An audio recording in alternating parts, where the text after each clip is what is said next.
जय हिंद दोस्तों, welcome to Shaurya classes. आज का हमारा टॉपिक है BA program third year fifth semester का। और आज का विषय है एजुकेशन। मैं आप सभी से क्षमा चाहता हूं कि आज कोई भी वीडियो अपलोड नहीं कर पाया, क्योंकि मैं दिल्ली से काफ़ी दूर था। जस्ट अभी अभी अपने घर पे आया हूं, तो आते ही आपके लिए एक नई वीडियो आ गई है। तो अब हम बात करते हैं। हमने देखा अक्सर एग्जाम में ये क्वेश्चन बार बार आता है, तो मैं यहाँ पे ये चीज करना चाहता हूँ। आज मैं आपको इस बुक से संबंधित कुछ टिप्स देना चाहता हूँ, ताकि जब आपका एग्जाम, जो कल एग्जाम हो, अगर आपने कोई क्वेश्चन नहीं पढ़ रखा है तो एटलीस्ट आप उसके आंसर को करके आ सको। तो आज हम शुरू करते हैं। हमारा जो आज का टॉपिक है जेंडर, जाति, वर्ग, धर्म का अंतर संबंध, इसके बारे में चर्चा करना है। यहाँ पे हमें हमें इस शब्द को समझना है, अंतर संबंध क्या होता है। और अगर आपने हमारी पिछली वीडियो नहीं देखी है तो वहां पे मैंने जेंडर और लिंग को परिभाषित कराया। जब तक आपको जेंडर समझ में नहीं आएगा ना, तब तक आने वाले 2-3 चैप्टर भी समझ में नहीं आ सकते। तो सबसे पहले आपको वो वीडियो देखनी पड़ेगी। अगर नहीं भी देखोगे तो इस वीडियो से भी आपका काम चल जाएगा। तो आइए शुरू करते हैं। इस चैप्टर में बेसिकली क्या बताया गया है? इस चैप्टर में बताया गया है जो महिलाएं हैं, जो वुमेन्स हैं, समाज में उनके साथ किस प्रकार से शोषण किया गया है। आर्थिक शोषण किया है, राजनीतिक शोषण करा है, सांस्कृतिक शोषण करा है, धार्मिक शोषण करा है और शारीरिक शोषण करा है। इट मीन्स समाज ने महिलाओं के साथ, दलितों के साथ, निचली जातियों के साथ जिस प्रकार से शोषण करा है। काफ़ी सिंपल चैप्टर है। आप चाहो तो अपने शब्दों में भी इसे काफ़ी अच्छी तरह आप एक्सप्लेन कर सकते हो। मेरा तो मानना यह है कि अगर आप किताब का एक्सप्लेन ना करके अपने शब्दों का करके आओ, जो आपके आस पास जो आप न्यूज़ सुनते हो, जो आप न्यूज़पेपर में पढ़ते हो, वो सभी उतारिए हो यार। बहुत सिंपल है। इसमें सबसे पहले हम यहाँ पे जानते हैं कि जेंडर क्या है। भाई जेंडर क्या होता है और लिंग क्या है। मैं आपको इससे पहले वीडियो में भी बता चुका हूं कि जेंडर क्या होता है। जेंडर होता है एक सामाजिक और सांस्कृतिक विचारधारा, जी हाँ, जो समाज ने बनाई हुई है। अगर आप कोई कार्य कर रहे हो तो आपके कार्य करने का जो व्यवसाय है, ये आपके जेंडर पे निर्भर करता है। अभी मैं आपको समझा देता हूं। जैसे लिंग का अर्थ होता है कुदरती। जब भी कोई बच्चा पैदा होता है, या तो वो कन्या होएगी या तो वो बालक होएगा। इन दोनों में से एक होता है। लिंग जो होता है वो कुदरती है, बाय बर्थ है, इसको चेंज नहीं किया जा सकता। ये पूरे संसार में या तो लड़का पैदा होएगा या तो लड़की पैदा होएगी। इन दोनों में से ही एक पैदा होता है। तो अगर हम लिंग की बात करते हैं तो ये एक कुदरती है, साइंटिफिक है। इसके साथ साथ यह एक जैविक प्रक्रिया है, अर्थात ये मतलब होनी है। अगर कोई भी माता किसी बच्चे को जन्म देती है तो या तो वो बच्चा लड़का होगा या तो वो बच्चा लड़की होगी, या स्त्री या पुरुष, बालक या फिर बालिका, ये दो ही हो सकते हैं। इसके साथ साथ ये बाय बर्थ होता है। इसमें सामाजिक और सांस्कृतिक कोई भी परिवर्तन नहीं किया जा सकता। हाँ, अगर आपको किसी का जेंडर, अगर आपको किसी का लिंग चेंज करवाना है तो ये केवल और केवल चिकित्सा पद्धति के द्वारा ही संभव हो सकता है। कोई अगर स्त्री है तो वह पुरुष बन सकता है, लेकिन बहुत ज़्यादा चिकित्सा प्रक्रिया से गुजरना पड़ेगा। उसको ऑपरेशन करवा के, अगर कोई पुरुष है तो ऑपरेशन करवा के स्त्री में कन्वर्ट होना पड़ेगा। आजकल बहुत सारे ऐसे इंसान हैं जो स्त्री से पुरुष में, पुरुष से स्त्री में कन्वर्ट होने की कोशिश करते हैं। ये तो आपको समझ में आ गया। अगर हम जेंडर की बात करते हैं तो जेंडर हमारी सोच के ऊपर होता है, समाज की सोच के ऊपर होता है, समाज की संस्कृति के ऊपर होता है। जैसे हम कहते हैं कि भाई जेंडर में क्या होता है कि लोगों के जो गुणों के आधार पे उनको अलग किया जाता है। जैसे मैं बात करूं, अगर कोई भी लड़का, जब छोटा बच्चा होता है और अगर वह रोता है तो उसके माँ बाप उसे बोलते हैं, अबे क्या तू तो लड़कियों की तरह रो रहा है, आप तो स्ट्रॉन्ग बॉय हो ना, आप लड़कियों की तरह मत रो। इसका अर्थ क्या है कि लड़कियां कमज़ोर हैं, लड़कियां रोती हैं, तो यहाँ पे ये बताने की कोशिश की गई है कि एक लड़का जो है वो स्ट्रांग होता है और लड़कियां कमज़ोर होती है, लड़कियां रोती हैं। तो ये शुरू से ही सामाजिक संस्कृति ने एक ऐसी विचार बनाया हुआ है। जैसे अगर कोई भी लड़की मोटरसाइकिल चलाती है, गाड़ी चलाती है, या वेट लिफ्टिंग करती है, या आर्मी में जाना चाहती है, या खेल या प्रतियोगिता में कोई हिस्सा लेना चाहती है जिसमें शारीरिक रूप का ज़्यादा उपयोग किया जाता है, तो समाज उससे बोलता है ये देख, ये लड़की हो के लड़कों वाले कार्य कर रही है ना। तो इसी प्रकार से कुछ ऐसे लड़के होते हैं जो कि मतलब जो काफ़ी आराम से बोलते हैं, गर्ल्स वाले कपड़े पहनने की कोशिश करते हैं, उनकी तरह बातचीत करने की कोशिश करते हैं, उनकी तरह व्यवहार करने की कोशिश करते हैं। कुछ ऐसी लड़कियां होती हैं जो कि लड़कों की तरह अपने आप को दिखाने की कोशिश करती है कि भाई मैं तो एक लड़का हूँ, लेकिन वास्तव में वो स्त्री होती है, वो एक कन्या होती है।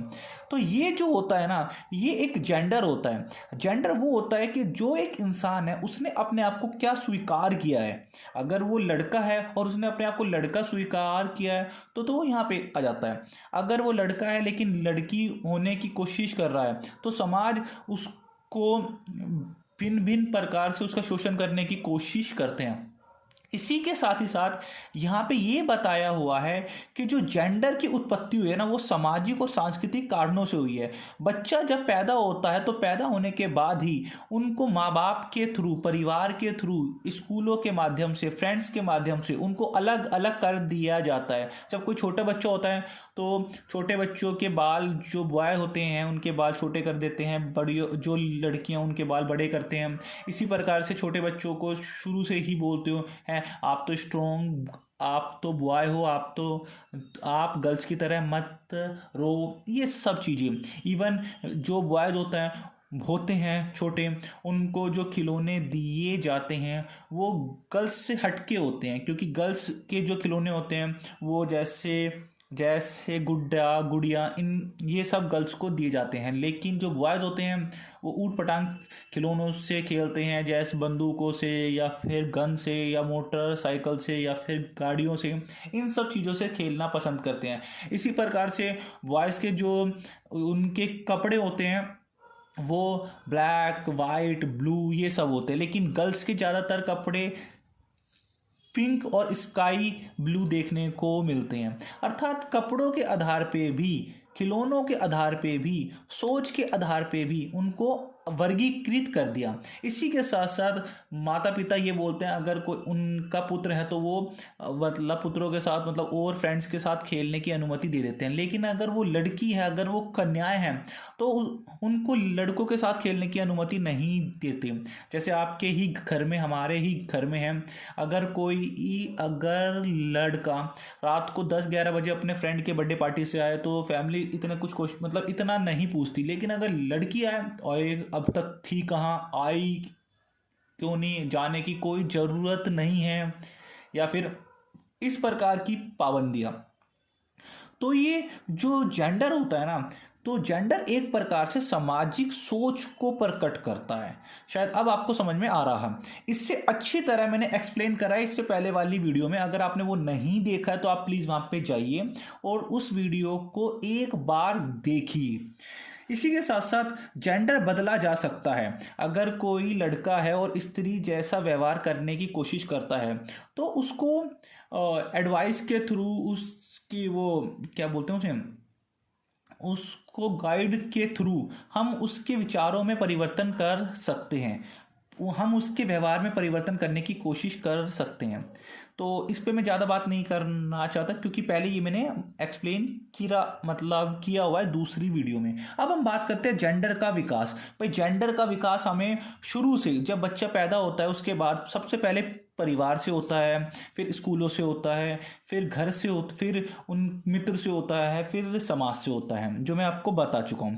जैविक दृष्टिकोण में वही आ गया कि भाई अगर पुरुष है तो स्ट्रांग होएगा, मजबूत होगा। अगर वह लड़की है, जैविक में आ गया उनके शारीरिक रूप में अंतर। भाई समाज ये समझता है कि जो शारीरिक रूप से मतलब मजबूती वाला काम है वो लड़के करते हैं, जैसे कि पाइपलाइन का काम मतलब सही करना, या फिर गाड़ी को चलाना, या फिर फौज में जाना, या फिर मिलिट्री में या मतलब जाना, या फिर वेट लिफ्टिंग करना, ये सारे काम। और गर्ल्स के काम खाना बनाना, घर का झाड़ू पोछा करना। अर्थात ये समझा जाता है कि गर्ल्स काफ़ी कमज़ोर हैं, वो काफ़ी कोमल होती हैं, इस प्रकार की। ये वाला टॉपिक पूरा मैंने इससे पहले वाली वीडियो में एक्सप्लेन किया हुआ है काफ़ी अच्छे से, आप चाहो तो वहाँ पे देख सकते हो। फिर है संज्ञात्मक। संज्ञात्मक में क्या होता है, संगठनात्मक में क्या होता है कि बच्चों को शुरू से ही बता दिया जाता है। अगर आप किसी 5 साल के बच्चों से पूछोगे ना कि आप बॉय हो या आप गर्ल हो, तो वो साफ बोल देगा मैं तो बॉय हूँ। अगर आप उससे पूछोगे अच्छा आपको क्या खिलौने चाहिए, तो वो साफ बोलेगा मुझे कार चाहिए, मुझे गन चाहिए। वो 5 साल का बच्चा ये नहीं बोलेगा मुझे गुड्डा चाहिए या मुझे गुड़िया चाहिए। लेकिन अगर आप लड़की से पूछते हो 4-5 साल की, वो ये बोलेगी मुझे मुझे है ना डॉल चाहिए। तो शुरू से ही बच्चों में ये भाव पैदा कर दिया जाता है कि आप लड़की हो, आप लड़की जैसा व्यवहार करो, और आप लड़के हो तो आप लड़कों जैसा व्यवहार करो। अब आपको शायद समझ में आ गया है। इसके साथ ही साथ सामाजिक में जो समाज ने उनके लिए नीति नियम बनाए हुए हैं, जैसे भाई अगर लड़की है तो उसको कम शिक्षित मतलब किया जाता है, ये सोचा जाता भाई ये तो पराया धन है, ये इसकी तो शादी मतलब करके दूसरे के घर पे ही जाना है, इसको तो मतलब शादी करके घर का काम काज ही करना है। और अगर कोई पुत्र होता है तो भाई पुत्र का बर्थडे भी सेलिब्रेट अच्छी तरह किया जाता है, उसको जेब खर्च के पैसे भी दिए जाते हैं, उसको अच्छे स्कूलों में एडमिशन भी कराया जाता है।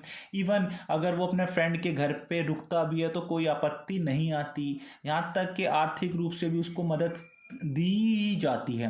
क्यों? क्योंकि भाई समाज को लगता है कि भाई पुत्र है तो आने वाले हमारे बुढ़ापे में ये पुत्र ही हमारा सहारा बनेगा। लेकिन ये तो गलत है ना, सभी इक्वल हैं।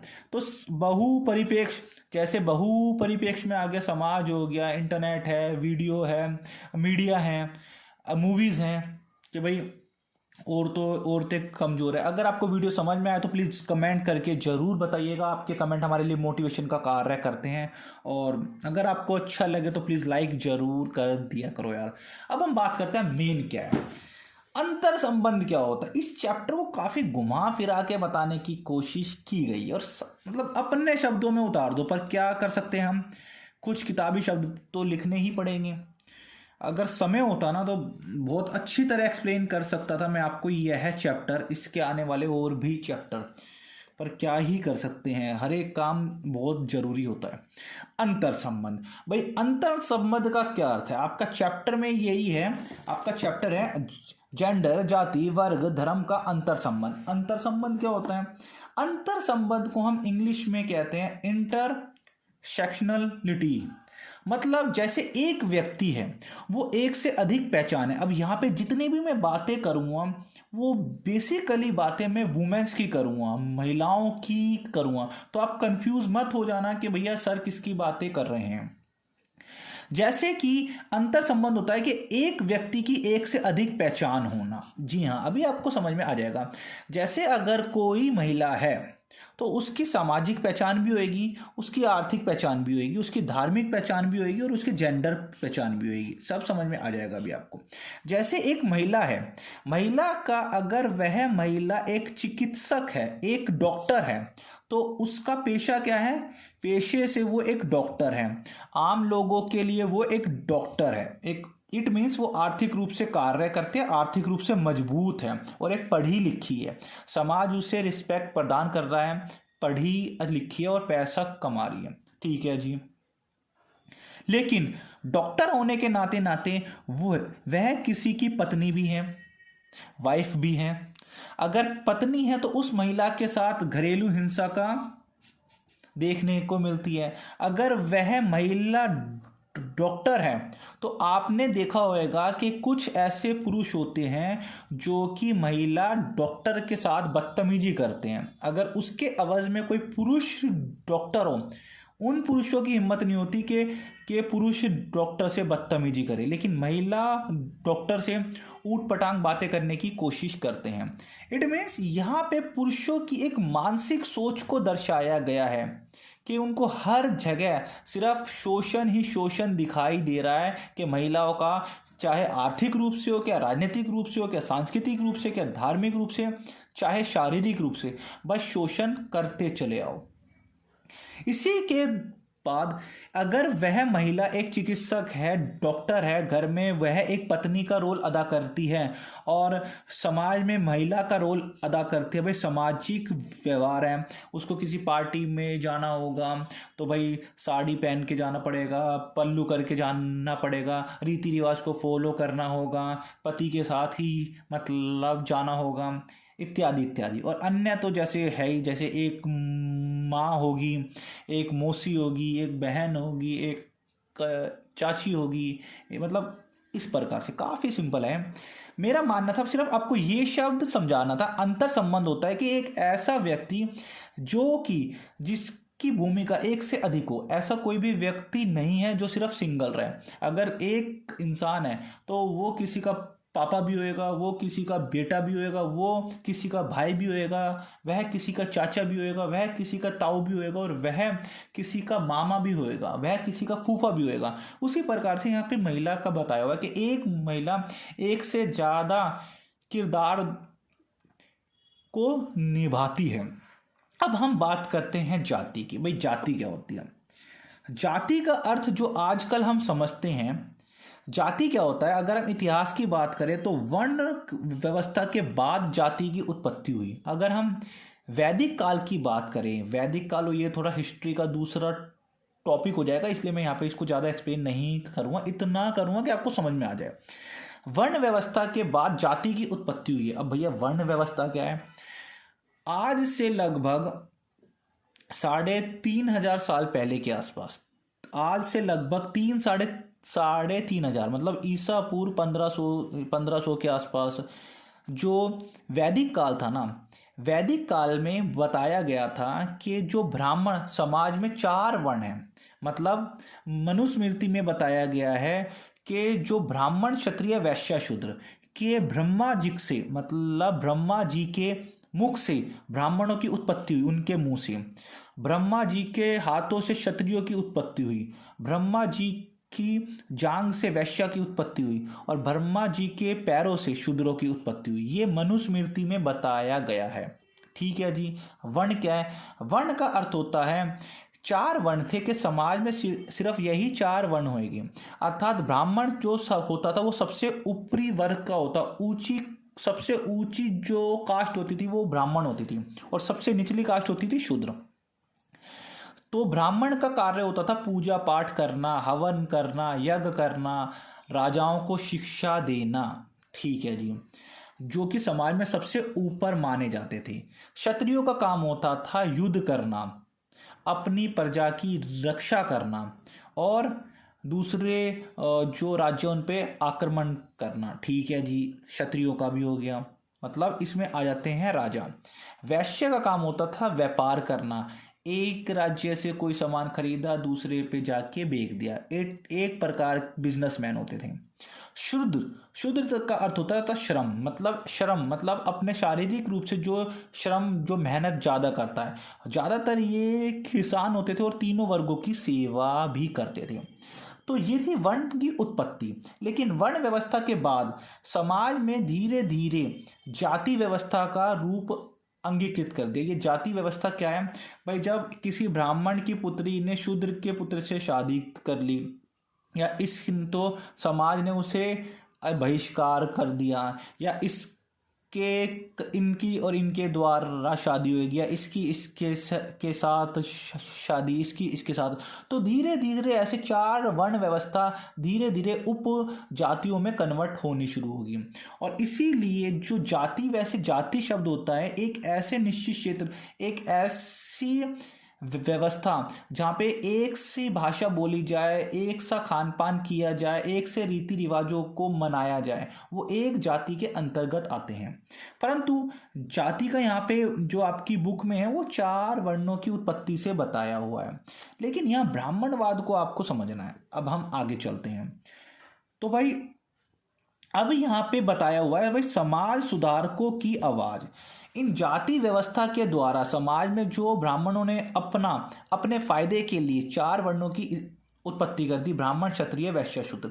इसी के द्वारा इन्होंने ये बताया कि भाई अब ब्राह्मण का पुत्र तो ब्राह्मण ही होगा और वो केवल पूजा पाठ ही करेगा, शूद्र का पुत्र शूद्र ही होगा और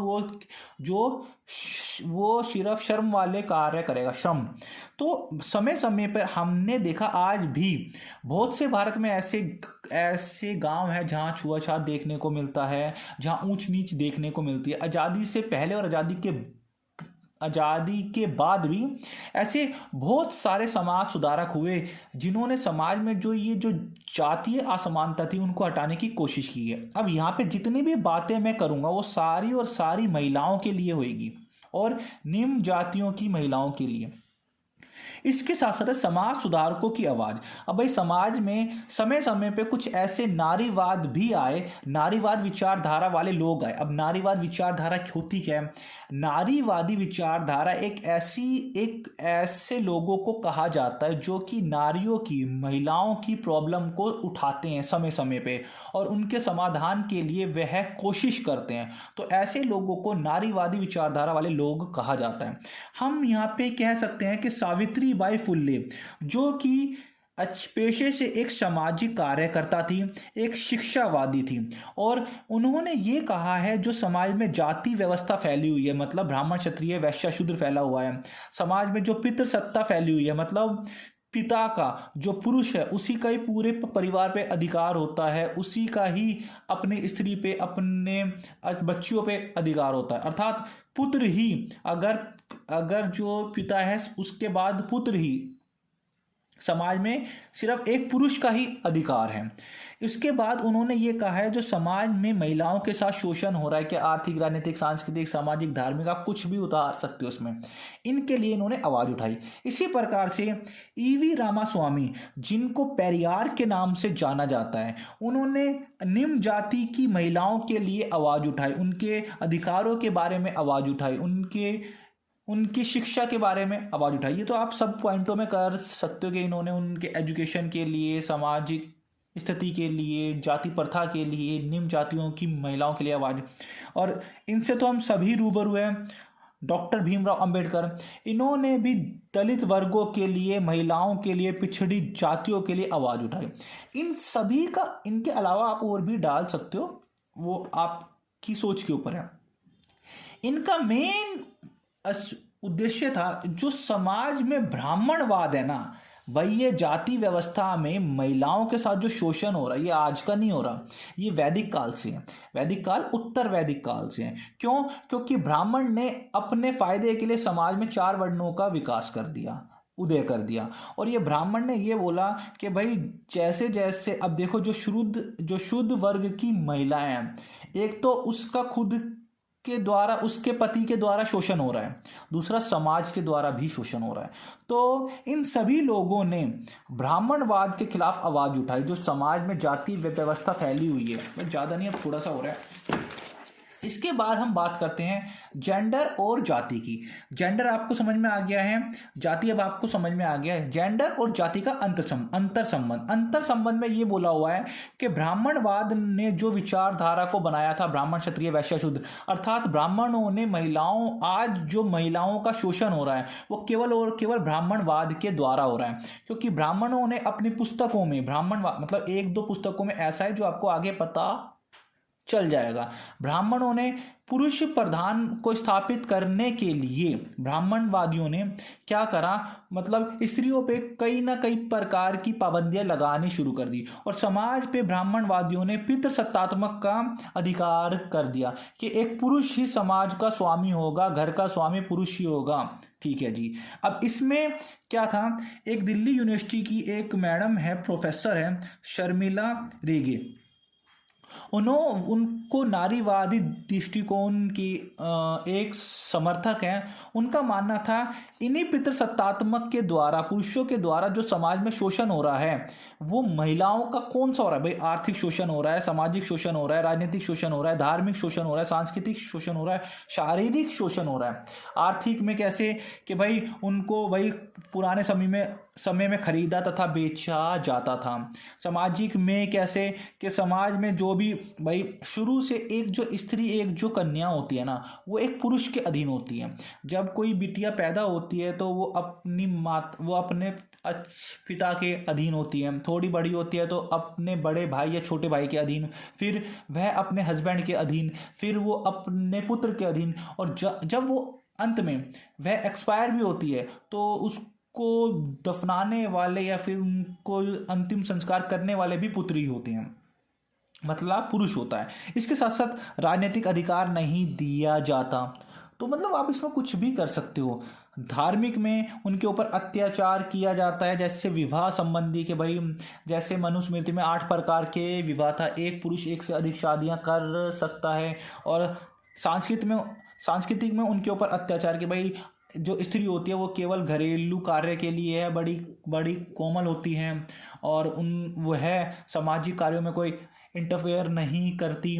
और मतलब जैसे यही सब चीज़ें तो आप चाहो तो आप लिख सकते हो। मतलब स्त्रियों को पैरों की जूती समझा जाता था, उनका काम था सिर्फ बस घर में पुरुषों की सेवा करो इत्यादि। अगर वीडियो समझ में आ रही है तो प्लीज़ लाइक जरूर कर देना और कमेंट जरूर कर देना। इसके बाद है उमा चक्रवर्ती ने भी सेम ऐसे ही बोला भाई, आर्थिक, राजनीतिक, सांस्कृतिक, सामाजिक, महिलाओं में जो आजकल आप जो न्यूज़ में सुन रहे हो, जो टीवी में देख रहे हो, जो हकीकत है ना, आप सभी जानते हो कि आज के समय में औरतें, महिलाएं किन किन समस्याओं से जूझ रही है, आप वो सभी उतार सकते हो। यहाँ पे जो मेरी बहनें हैं, जैसे वो कॉलेज में जाती है, तो जब वो स्कूटर से, बाइक से, मोटरसाइकिल से, बस से, ऑटो से जब वो जाती है, तो जाते हुए जिन जिन समस्याओं का वो सामना करती है पुरुषों के द्वारा, वो सब आप उतार सकते हो, कुछ भी उतार दो। बट ये है कि आंसर आपको लिंक करना पड़ेगा। उमा चक्रवर्ती ने भी यही बोला कि इन सारी समस्याओं का, जैसे हिंदू धर्म शास्त्रों में बताया हुआ है कि सबसे ऊपर ब्राह्मण है, सबसे नीचे अछूत है, अछूत को निचली जाति समझा जाता है। एक तो निचली जाति प्लस जो अछूत में जो नारियां होती है, महिलाएं होती है, एक तो वो परिवार के बाहर उनका शोषण होता है, प्लस परिवार के अंदर जो पुरुष होते हैं उनके द्वारा भी उनका शोषण किया जाता है। तो यहाँ पे बताया हुआ है जो महिलाएं हैं ना, महिलाएं कहीं भी सुरक्षित नहीं है, ना तो अपने परिवार में, और अगर वो निचली जाति की है, वो कम पढ़ी लिखी है, वो अनपढ़ है, वो गरीब है, तो वो विधवा है, तो समाज उन्हें जीने नहीं देता। तो मतलब इसी प्रकार से उमा चक्रवर्ती जी ने भाई वेदों का कुछ अध्ययन किया। उन्होंने ये पाया कि मनुस्मृति में बताया गया है कि महिलाओं को है ना एक जन्म से पापी बोला गया। अब ये देखो क्या मतलब, मनुस्मृति जो हिंदुओं की एक पवित्र पुस्तक मानी जाती है, उसमें महिलाओं को पापी बोला गया है। क्या उसमें कहा गया है कि महिला तो जन्म से पापी है, और ये एक जंगली स्वभाव की है, मतलब उनको जंगली बोला हुआ है। और इनके जंगली स्वभाव को कंट्रोल करने के लिए 3 प्रकार के तंत्र का इस्तेमाल किया जाता है। मतलब महिलाओं को काबू करने के लिए 3 प्रकार के तंत्र का, पतिव्रता द्वारा उनको अपनी बातों में और उनको शुरू से ये ज्ञान दो कि आपको पतिव्रता होना है, पुरुष अपने पति की सेवा करनी है। पति क्या चाहे आपका जैसा शोषण करे, 2 बच्चे, 5 बच्चे, 10 बच्चे, मारे पीटे, जो मर्जी करे, आपको पति के खिलाफ नहीं होना। पति चाहे समाज में कितनी शादियां भी कर ले, लेकिन आपको पति के खिलाफ नहीं होना। पति चाहे आपको कुछ भी कर दे, लेकिन पति के खिलाफ नहीं होना। अगर पति नहीं है तो आपको अग्नि में जल जाना है, आपको मर जाना है, आपको विधवा होके रहना पड़ेगा, लेकिन दूसरी शादी नहीं करनी। मतलब ये सब चीजें, ये मैं नहीं बोल रहा, ये जो पुस्तकों में वो है। मेरे तो विचार में तो भरा हुआ हूँ ऐसी विचारधाराओं से, बस क्या ही बताऊँ मैं। सेकंड है अति दुष्ट। अगर पहली पत्नी ऐसे मान जाती है, पहली महिला इससे मान जाती है जंगली स्वभाव वाली, तो ठीक है। अगर नहीं मानती, जो अति दुष्ट महिला हैं, जो कि ज़्यादा ही मतलब दुष्ट कार्य करती है, उसके लिए बलपूर्वक कार्य करना होगा। मतलब उसको मारो पिटो, ऐसे करो भाई। ये मनुस्मृति में बताया हुआ है जी। इसके बाद अगर इससे भी बात नहीं बनती तो कठोर सजा दो उनको, ठीक है जी। और अगर कोई विधवा है महिला, तो समाज तो उसको दूसरी नज़रों से देखता ही है। यहाँ पे बहुत कुछ है यार, मतलब इस चैप्टर में एक्सप्लेन नहीं किया जा सकता, आप अपनी भावनाएं उतार सकते हो यहाँ पे। अब हम बात करते हैं वर्ग और जेंडर में अंतर संबंध क्या है। वर्ग हमें पता है, जेंडर पता है। महिलाओं के लिए क्या है, कुछ ऐसी महिला, अब वर्ग यहाँ बताया हुआ है भाई, वर्ग तो 3 प्रकार की हैं, उच्च वर्ग, निम्न वर्ग और मध्यम वर्ग। मतलब अमीर वर्ग, मिडिल क्लास फैमिली और सबसे गरीब फैमिली, पुअर फैमिली। तो यहाँ पे बताया हुआ है कि जो पुअर फैमिली की महिलाएं होती हैं वो दूसरों के घर में काम करने के लिए जाती हैं। जैसे आपने देखा होगा किन्हीं के मतलब किन कुछ लोगों के घर में कुछ महिलाएं आती है, वो काम करती है, जैसे झाड़ू पोछा बर्तन वर्तन। तो यहाँ पे वह जो महिलाएं होती है वो अपने वर्ग से, मतलब आर्थिक रूप से और जातीय रूप से वो काफ़ी पिछड़ी हुई मानी जाती है। भाई कोई भी महिला अगर किसी के घर में कार्य करती है तो वो क्यों करती है? पहला कारण है कि उस महिला को भाई आजीविका, मतलब अपने परिवार को चलाने के लिए रोजगार की आवश्यकता है। ये तो है कि भाई एटलीस्ट वो महिला अपने घर में भी कार्य कर रही है, दूसरों के घर में भी कार्य करनी है, आने के बाद पति की सेवा भी करती है, बच्चों की देखभाल भी। तो यहाँ पे बोला हुआ है जो महिला हैं वो घरों में काम करने वाली होती हैं, और जो घरों में काम करने वाली महिला होती है ना, उनको मालिकों द्वारा यौन उत्पीड़न, मतलब यौन उत्पीड़न भी देखा जाता है। बहुत ऐसे केसेस होते हैं जहाँ पे मतलब मालिकों के द्वारा उनका रेप कर दिया जाता, यौन उत्पीड़न कर दिया जाता है, और वह महिलाएं आवाज नहीं उठाती। क्यों? क्योंकि उनको उन महिलाओं की समाज में विशेष प्रक्रिया नहीं मिलती। क्यों? क्योंकि समाज सोचता है वह घर में काम करने वाली है यार, हो सकता है वो वह ऐसी हो सकता है, क्योंकि यहाँ समाज की सोच उत्पन्न हो चुकी है। तो इसी के साथ साथ यहाँ पे बोला हुआ है जो पुरुषों की जो गंदी सोच है उसको उजागर किया गया है। यहाँ पे ये बताया हुआ है कि महिलाओं के साथ किस प्रकार का दुर्व्यवहार समाज करता है, समाज में पुरुषों द्वारा किया जाता है, यौन उत्पीड़न किया जाता है। और समाज में अगर ये बात उठ के भी सामने आ जाती है कि भाई फलाने मकान मालिक ने किसी का यौन उत्पीड़न कर दिया, तो समाज उस पर इतना ज़्यादा एक्शन नहीं करता। समाज सोचता है कि भाई वो तो महिला ऐसी ही होगी। यहाँ पे महिला के ऊपर ही प्रश्न चिन्ह कर दिया जाता है। अगर वह आवाज़ उठाने की कोशिश करती है तो मकान मालिक के द्वारा उसको मारा पीटा जाता है, उसको शिक्षा के द्वारा डराया जाता है कि मैं तेरे पे केस कर दूंगा, मेरी यहाँ पे जान पहचान है, वहाँ पे जान पहचान है। और वो बेचारी महिला की जो है वो बिल्कुल दुर्लभ है, वो बिल्कुल गरीब है, वो पुलिस वाले के चक्कर में, कोर्ट के चक्कर में नहीं पड़ना चाहती। बहुत, ये तो क्या ही बता सकते हैं। इसके बाद है संसद में भी महिलाओं के लिए 30%, 33% आरक्षण की मांग समय समय पे उठी है।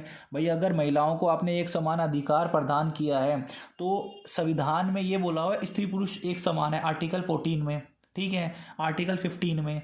लेकिन क्या है, अब जब 14 में एक समान है, 15 में एक समान है, लेकिन संसद में आरक्षण की जब बात उठती है तो कभी भी 30% से आरक्षण नहीं दिया गया।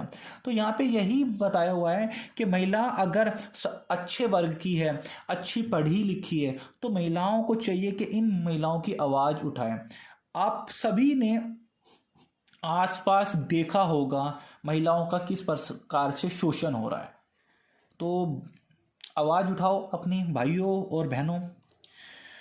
धर्म और जेंडर के आधार पे भी अंतर संबंध देखने को मिला है। जैसे धर्म का अर्थ आपको पता है भाई, जैसे अगर हिंदू धर्म की बात होती है या मुस्लिम धर्म की होती है बात, तो मुस्लिम धर्म में ये है कि भाई अगर विवाह हो रहा है तो एक जो मुस्लिम भाई है उसको 4 प्रकार के विवाह, उसको 4 बार शादी करने की इजाज़त है।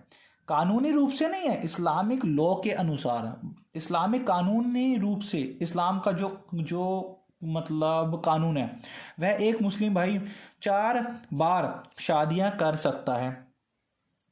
इससे महिलाओं की जो स्थिति होती है समाज में वो और ज़्यादा निम्न आ जाती है, नीचे आ जाती है, क्योंकि महिलाओं को शुरू से ही पुरुष पे आश्रित रहना पड़ता है, उनको शुरू से ही पुरुष के ऊपर रहना पड़ता है कि हाँ भाई चलो कोई बात नहीं, उनको बचपन से ही पुरुष के अधीन रहना पड़ता है। इसी प्रकार से के कभी भी कोई भी पुरुष 3 तलाक बोल के महिलाओं को मतलब मीन्स उनको 3 तलाक बोल के उनको बेसहारा कर देता है। इसी प्रकार से हिंदू हिंदू महिलाओं के साथ भी है, उनको शादियों के द्वारा बताया जाता है कि आपकी शादी देव दासी से विवाह, मीन्स जो हिंदू महिलाएं हैं उनको कि भाई आपको अपने पति तो मतलब पतिव्रता धर्म अपनाना है इत्यादि। और इसी के साथ साथ बहु विवाह, क्योंकि अगर देखो अगर कोई बॉय है, अगर कोई लड़का है, आदमी है, उसकी एक शादी हुई है, 2-4 साल बाद अगर उसकी शादी मतलब टूट भी जाती है, शादी होने के बाद वो एक स्त्री को छोड़ भी देता है, अभी उसकी उम्र 25 साल है, 3 साल के बाद वो छोड़ भी देता है, 26, 27, 28 साल के बाद भी अगर वो दूसरी शादी करना चाहे तो वो ईजिली कर लेता है, इतनी उंगलियां नहीं उठती, बल्कि समाज उसे बोलता है हाँ भाई तू शादी कर ले, शादी कर ले। लेकिन अगर एक स्त्री अब वो जो जो वह कन्या, वह जो माता अब जो उस पति के द्वारा छोड़ दी गई है, अगर वो दूसरी शादी करने की सोचे तो समाज बहुत ज़्यादा क्वेश्चन पुट करता है। इवन लोग ही हाथ नहीं पकड़ने की कोशिश करते हैं, उनका तो मानना होता है कि भाई पहले ही शादीशुदा हो मतलब चुकी है, पता नहीं क्या क्या होगा, कैसी होएगी। यार इसमें महिलाओं की गलती नहीं है, पुरुष के सोच की गलती है। इवन अगर कोई उसके लिए रिश्ता भी आता है तो यहाँ पे कुछ माता पिता भी मना कर देते, नहीं भाई उससे मत करना, वो तो पहले से ही डिवोर्सी है। तो यहाँ पे एक महिला को दूसरी महिला को सपोर्ट करना चाहिए। बहुत कुछ है इसमें बोलने को, लेकिन क्या ही कर सकते हैं। चलो, इस पूरी बुक में आपका यही बताया हुआ है कि महिलाओं के साथ जो शोषण किया जा रहा है ना, आज से नहीं हो रहा, ये इतिहास से हो रहा है। हम उस शोषण के खिलाफ आवाज़ उठानी है। तो अगर आपको वीडियो समझ में आया तो प्लीज़ लाइक कीजिएगा और मैं कमेंट करके बताइएगा। चलो अब हम मिलते हैं, और आप सभी को आपके एग्ज़ाम के लिए बेस्ट ऑफ लक। आपका एग्ज़ाम काफ़ी अच्छा हुए। कोशिश करना है कि एग्ज़ाम में आप आंसर पॉइंटों में लिख के आओ, और आंसर अपने शब्दों में करो तो ज़्यादा अच्छा होगा, और पॉइंटों में करो तो ज़्यादा अच्छा होगा। और कोशिश करना कि अगर आपके क्वेश्चन पेपर में जो शॉर्ट नोट्स आया है उसमें से 2 शॉर्ट नोट्स कर दो, और ये कोशिश करना कि एक आंसर कम से कम 35 से 40 मिनट में ही आपका पूरा हो जाए। आप कोशिश करना कि एक आंसर को 30 से 40 मिनट ही प्रदान करें। उसमें आप क्या 2 पेज भरो, 5 पेज भरो, 6 पेज भरो।